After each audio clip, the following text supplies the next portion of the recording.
9 most unusual sports from around the world. Greetings and welcome to our thrilling voyage around the world of sports as we examine the 10 oddest and most intriguing sports on the planet. Prepare to learn about some very unusual and occasionally plain strange activities that people have transformed into competitive sports.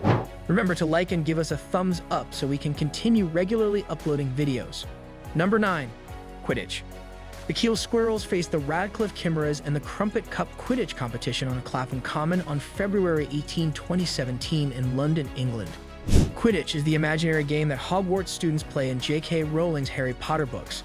2 Vermont college students invented Muggle Quidditch in 2005, aiming for non-magical players to play on a field. After gaining popularity, hundreds of teams worldwide participate in the sport, which hosts a global cup competition every 2 years. In keeping with the original game, there were 2 teams of 7 players perched atop broomsticks. To prevent bludgers from knocking out players, each side must advance the quaffle ball to one of 3 opposing hoops. Whoever has the most points at the end of the game wins. The snitch is like a tennis ball in a sock. Let's clear the air on this one. The classification of this sport as unusual may irritate Harry Potter fans, but consider this. In the books, and subsequently the movies, Quidditch is an enchanted airborne game. By catching a flying ball known as the Golden Snitch or throwing a ball known as the Quaffle into a hoop, players attempt to score the most points while flying around on brooms. Meanwhile, more balls, referred to as bludgers, are whizzing through the air, posing a threat to knock players off their brooms. To be honest, Quidditch in all its glory is really awesome. Imagine participating in this sport in the absence of magic. They now play the game on the ground instead of in the skies. Many actions taken by players are similar to those seen in books and movies, such as holding a broom between their legs. This sport is unique, whether or not it's enjoyable. Number 8. Regball. Rugball, also referred to as regball, is a violent sport in Russia that combines elements of rugby, basketball, and wrestling. Unless there is a foul that results in a power play akin to hockey, the game is 7-on-7. The participants attempt to shoot a ball through a hoop just like in basketball. That being said, no one will be shouting "that's a travel" when viewing this sport because dribbling is not necessary. Players grapple with each other during the game with almost no prohibited actions. Free throws are not allowed. The game includes takedowns and wrestling. This sport may offer you a sense of the type of warrior that participates, since Khabib Nurmagomedov, the former lightweight champion of the Ultimate Fighting Championship, enjoys playing it. In the Red Bull soapbox race, there are multiple races held worldwide. Competitors in handcrafted cars navigate a course filled with a variety of hazards as they push them down a hill. Since not every competitor is an engineer, viewers may find amusement in the vehicle's propensity for collisions, overturning, or breaking apart. The judges evaluate the innovativeness of their soapbox, their race timing, and their pre-race performance. Therefore, creativity is crucial, and speed is not the only factor. Contestants frequently base the designs of their cars on historical or popular cultural themes. Naturally, the competitors dress accordingly. Number 7. Cheese rolling. On May 29, 2006, Cooper's Hill in Gloucester, England hosts a round of cheese rolling. Thought to have originated in Roman times, the annual ritual brings participants from far and wide to race the cheese 200 yards down a nearly vertical slope in an attempt to win a 7-pound double Gloucester cheese. In the past, injuries have even forced an event to be cancelled. Events games. The cheese rolling race at Cooper's Hill near Gloucester, England is another unusual form of racing. This is a game that inflicts injuries on participants and often elicits laughter from spectators. Competitors chase after a round of double Gloucester cheese, which can weigh up to 9 pounds and reach speeds of up to 70 miles per hour, in a race down a very steep and uneven slope with a history dating back at least 200 years. The first one to reach the bottom wins the cheese. As expected, competitors spend a significant portion of the race on the ground. Instead, they are swiftly leaping and falling down the hill. Number 6. Underwater hockey. What about underwater hockey? Perhaps you've heard of field hockey and ice hockey. This peculiar sport takes place in a pool featuring a 6 versus 6 format without the use of goaltenders. This sport uses a weighted puck that remains at the bottom of the pool.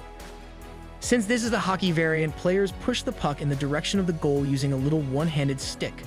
In order to see underwater, players wear masks, thick latex gloves to protect their hands from the pool bottom, and fins for maneuverability. They don't wear oxygen tanks to breathe underwater, unlike what you would think. Instead, players must hold their breath while submerged, which forces them to occasionally come up to the surface to breathe. Number 5. Canal jumping. The Netherlands is where canal jumping, also known as vuurjeppen, first gained popularity. At the sports site, there is a dirty canal. The goal is to jump from one side of the canal to the other as far as they can without becoming muddy or wet.